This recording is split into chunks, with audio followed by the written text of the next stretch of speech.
안녕하세요. 수호 공방의 수호입니다. 이번 시간은 솔리드 작성의 패턴과 미러 기능을 알아보고 이를 활용하여 연필꽂이를 만들어 보겠습니다. 패턴 기능은 일전에 스케치에서도 다뤘던 두 가지와 새로운 방법인 경로를 따라 패턴을 복사해주는 방법이 있습니다. 패턴을 알아보기 전 원통을 하나 만들어 보도록 하겠습니다. 첫 번째는 직사각형 패턴입니다. 기본 툴 위쪽에 아이콘으로도 위치해 있으며 기능을 선택하게 될 경우 유형에서 어떤 것을 복사하게 될지 정하게 됩니다. 면의 경우 객체 선택 단위가 면으로 이루어져 있으며 선택된 위치와 옵션에 따라 오류로 아무런 작동을 하지 않을 수도 있습니다. 옵션 창을 마저 설명한 뒤 유형 중 면의 특징을 몇 가지 알아보도록 하겠습니다. 유형에 따라 객체가 선택되었으면 패턴이 뻗어나갈 방향을 설정하여야 합니다. 방향의 선택을 누르면 감춰져 있던 원점의 축과 면이 보여지게 되며 축을 포함한 직선은 어떤 선이든 선택이 가능합니다. 선택 해제를 하고 싶을 땐 선택된 곳을 다시 한번 클릭해주면 됩니다. 거리의 유형은 범위와 간격이 있으며 범위는 총 길이에서 정해진 수량을 분배하는 방법이고 간격은 각 객체마다의 간격을 정해주는 방법입니다. 억제를 체크해 줌으로써 화면에 복사된 객체들에게도 체크박스가 생기게 됩니다. 이 기능은 객체들을 일정하게 나열되는 것이 아닌 부분적으로 삭제할 수 있는 기능입니다. 수량은 복사되는 총 개수를 정해줍니다. 수량의 최소 입력은 1이지만 1을 입력할 경우 객체가 복사되지 않습니다. 패턴 복사를 하고자 할 경우 최소 수량은 2를 입력해야 선택된 객체 외에 하나가 복사되어 생성됩니다. 방향 유형은 선택된 객체에서부터 한쪽 방향 외에도 대칭으로 복사할 수 있습니다. 아래의 수량과 거리, 방향 유형은 위와 같으나 복사되는 방향이 다른 것을 볼 수 있으며 패턴과 같은 형태의 기능은 화면상 기준이 되는 객체에 화살표와 타원형 아이콘이 생기게 됩니다. 화살표는 거리를 조절할 수 있으며 타원형은 객체 수를 조절할 수 있습니다. 면 유형의 특징을 몇 가지 알아보도록 하겠습니다. 선택된 면이 양각일 경우 패턴을 사용하여 면의 높이를 줄일 수 있으며 음각일 경우엔 반대로 높게 올릴 수 있습니다. 뚫린 면을 선택할 경우 특성 그대로 복사되어 뚫어주게 되며 면 객체는 여러 개의 몫으로 선택이 가능하나 완성되지 않은 형태의 면 패턴은 복사되지 않습니다. 유형의 본체는 검색기 중 본체 폴더 안에 있는 항목을 선택할 수 있습니다. 면과 같이 여러 개의 몫으로 선택할 수 있으며 다른 옵션들은 면과 동일합니다. 유형 중 피처는 특성을 가진 객체를 복사해줍니다.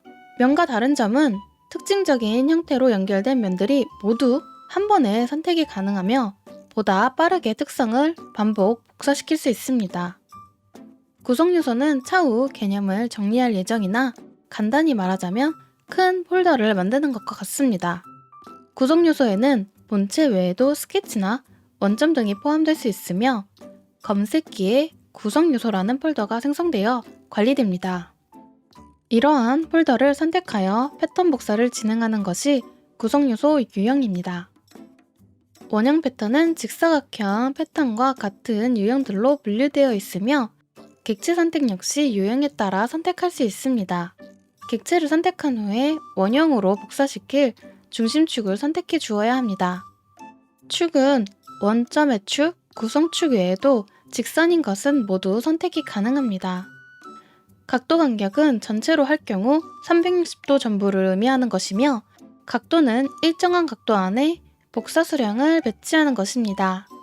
대칭은 처음 선택된 객체 기준으로 각도를 반으로 분할하여 동일한 수량을 배치하지만 수량이 짝수일 땐 개수가 양쪽 다르게 배치됩니다.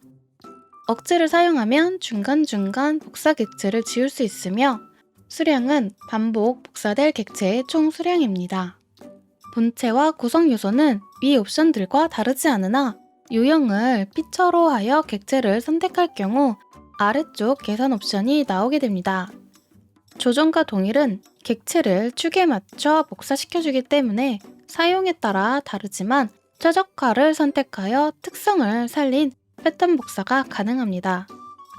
패턴의 마지막인 경로의 패턴은 이어진 경로를 선택하여 객체를 복사시켜주는 기능입니다. 이어진 경로의 성질은 다양하게 선택이 가능하며 객체는 유형에 따라 선택이 가능합니다. 유형을 정하고 객체와 경로를 선택해주면 거리와 시작점 옵션이 생기며 억제는 위 패턴들과 같이 중간중간 복사 객체 수를 조절하는 기능을 합니다. 거리는 물리적 거리이며 경로를 넘어서는 길이까지도 설정이 가능합니다. 시작점은 경로의 길이를 0부터 1이라고 했을 때 0은 경로 길이의 끝부분이고 1은 시작하는 경로의 위치입니다. 0.5를 입력해보면 중간부터 객체들이 위치하는 것을 볼 수 있는데 점점 숫자를 늘려보면 객체 복사가 경로의 시작 위치와 멀지 않은 거리에서 복사되는 것을 볼 수 있습니다.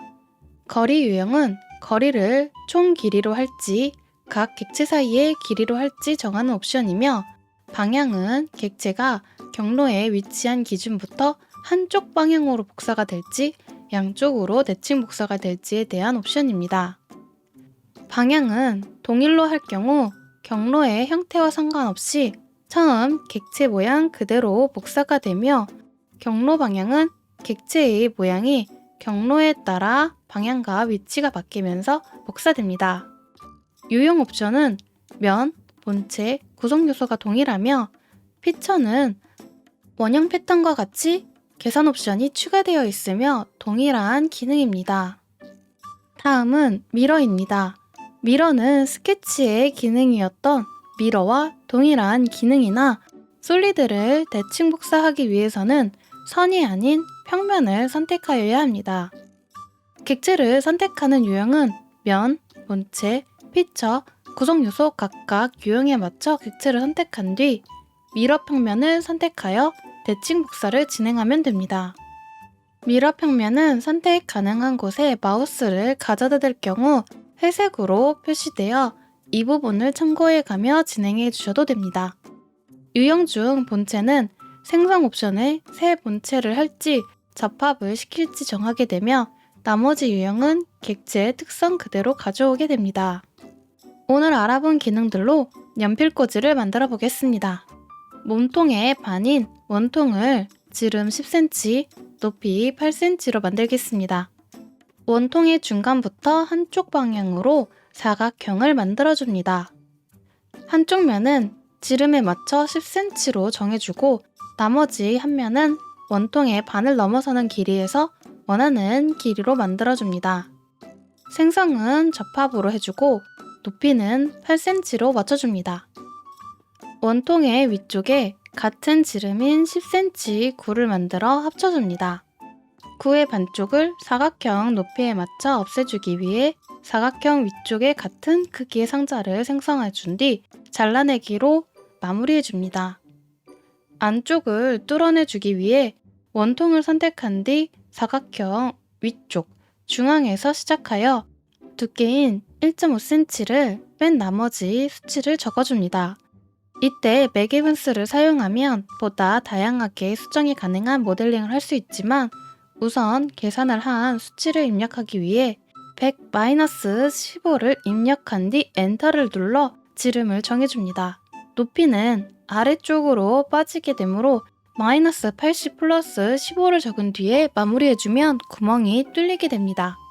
상자는 뚫어진 원기둥에 맞춰 한쪽은 85, 다른 쪽은 43으로 입력하여 밑편을 그려준 뒤 원통과 같이 -80 플러스 15를 입력하여 줍니다. 구를 뚫기 위해 구 생성을 선택해 준 뒤 잘린 구의 중앙을 선택해 줍니다. 이때 중심점이 선택하기 어렵다면 구성점에서 구의 중심점을 찾아주는 원, 구, 원한의 중심점으로 점을 찾아줄 수 있습니다. 이제부터 구와 사각형의 패턴을 사용하여 구멍을 뚫어주겠습니다. 스케치를 선택하고 기준이 될 원 모양의 구성선을 그려줍니다. 크기는 뚫어진 안쪽 면에 맞춰 그리고 구에만 적용될 수 있도록 니은자의 선을 그어줍니다.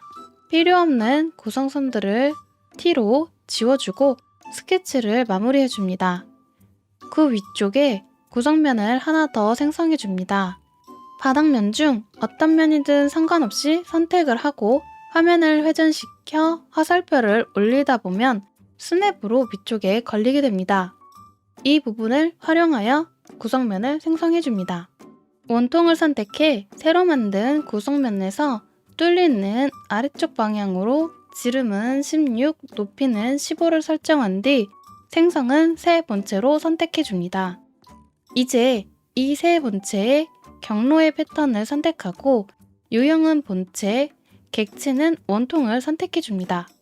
경로는 구성선으로 만들어둔 경로를 선택해주고 거리는 화살표를 사용하여 바닥 쪽 포인트에 스냅이 될 때까지 끌어내려줍니다. 스냅 위치에서 살짝 위로 올린 위치로 정해준 뒤 수량은 약 4개로 맞춰주고 방향은 경로의 방향으로 선택해줍니다. 원통들이 밖을 향해 바라보고 있는 것을 확인한 뒤 이 부분은 수정의 결합을 사용하여 대상 본체는 연필꽂이를 선택해주고 도구 본체는 4개의 원통을 선택해줍니다. 생성은 잘라내기를 선택하여 확인을 눌러주면 원통이 뚫리게 되는데 이제 원형 패턴을 선택하여 유형은 면으로 한 뒤 객체로 4개의 뚫린 면을 선택하고 축으로 구성선을 선택하여 각도 간격은 대칭, 각도는 120, 수량은 3으로 설정하여 확인을 눌러주면 구멍이 뚫립니다. 9에 구멍이 뚫렸다면 이번엔 사각형 몸통에 구멍을 뚫어줄 차례입니다. 원통을 선택하고 사각 몸통의 한쪽 면을 클릭한 뒤 스냅이 유지되므로 질은 16의 원을 넣기 위해 20 간격을 두고 중심점을 선택하여 지름 16을 설정한 뒤 화면을 돌려 양쪽 모두 뚫릴 만한 길이를 선택해 줍니다. 생성은 잘라내기로 확인을 눌러 구멍을 뚫어준 뒤 직사각형 패턴을 선택하여 뚫린 양쪽 원통면 모두를 선택한 다음 방향은 위아래 옆에 직선 중 하나를 선택해 줍니다. 가로 방향은 객체를 2개로 선택해 주고 세로는 3개를 선택하여 각각의 두께를 넘지 않는 위치까지 늘려줍니다. 한쪽 면에 장식 겸 펜을 올려둘 수 있는 턱을 만들기 위해 사각형 모양을 선택한 뒤 한 면을 80, 짧은 쪽은 10으로 설정해줍니다. 돌출은 20으로 설정해주고 생성은 새 본체로 정해줍니다. 검색기에 본체를 선택한 뒤 스케치 때와 같이 M을 눌러 이동 및 회전 기능을 켜줍니다. 이동 및 회전은 선택 위치에 따라 회전하는 기준이 달라지므로 선택을 한번 해제한 뒤 맞닿은 아래쪽 점으로 다시 한번 선택해줍니다. 각도는 약 15도 정도 각도를 주며 펜을 두고 싶은 선반을 더 만들고 싶다면 직사각형 패턴을 선택한 뒤 본체를 선택해줍니다. 방향은 가로 직선을 선택하고 원하는 수량을 복사해준 뒤 수정에서 결합을 사용하여 모두 접합해주면 연필꽂이가 완성됩니다. 이번 시간엔 솔리드 객체를 반복 복사하는 패턴 기능과 대칭 복사하는 미러 기능에 대해 알아보았습니다.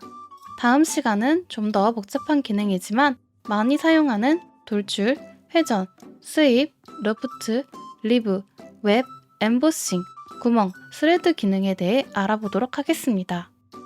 영상이 도움이 되셨다면 좋아요와 구독 부탁드려요. 다음 시간에 또 만나요. 안녕!